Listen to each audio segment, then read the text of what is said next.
সুধী দর্শক শ্রোতা মণ্ডলী, আপনারা দেখছেন বরাক সংবাদ।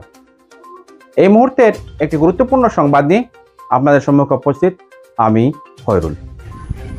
বরাক স্টুডেন্ট অ্যাসোসিয়েশনের ব্যবস্থাপনায় রবিবার দক্ষিণ করিমগঞ্জ সমষ্টির আওতাধীন গোয়াসপুর, গোড়ামারা ও তালতলা বিভিন্ন এলাকায় বন্যায় প্লাবিত অসহায় মানুষের ত্রাণ সামগ্রী বিতরণ করা হয়েছে।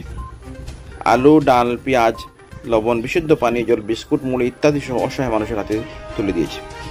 বরাক স্টুডেন্ট অ্যাসোসিয়েশনের কর্মকর্তার মধ্যে উপস্থিত ছিলেন অ্যাসোসিয়েশনের উপদেষ্টা শামীম আহমদ, সভাপতি হুসাইন আহমেদ, পাবলিক এডিটর কয়সার আহমদ, আব্দুল ওয়াহাব, শাহরুখ আহমেদ, সামাদউদ্দিন, মেজাবুল হক, মেহবুবুর রহমান সহ বিশিষ্টরা।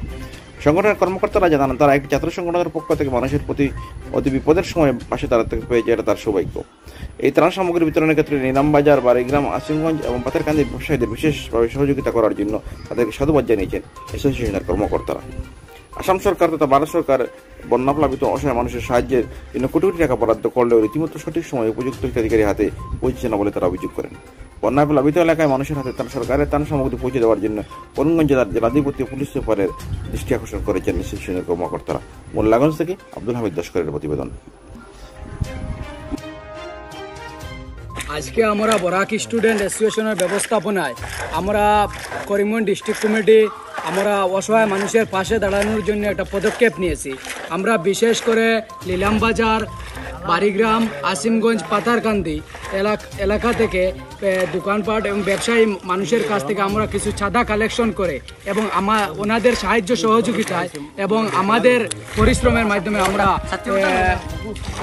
আজকে রিলিফ বন্টন করতে সক্ষম হয়েছি। তার দরুন আমি একটা কথা বলতে চাচ্ছি, বর্তমান আসাম সরকার হোক এবং ভারত সরকার হোক মানুষের সাহায্যের জন্য প্রচুর টাকা দিচ্ছে, কিন্তু সেই টাকাগুলো কামে লাগছে না।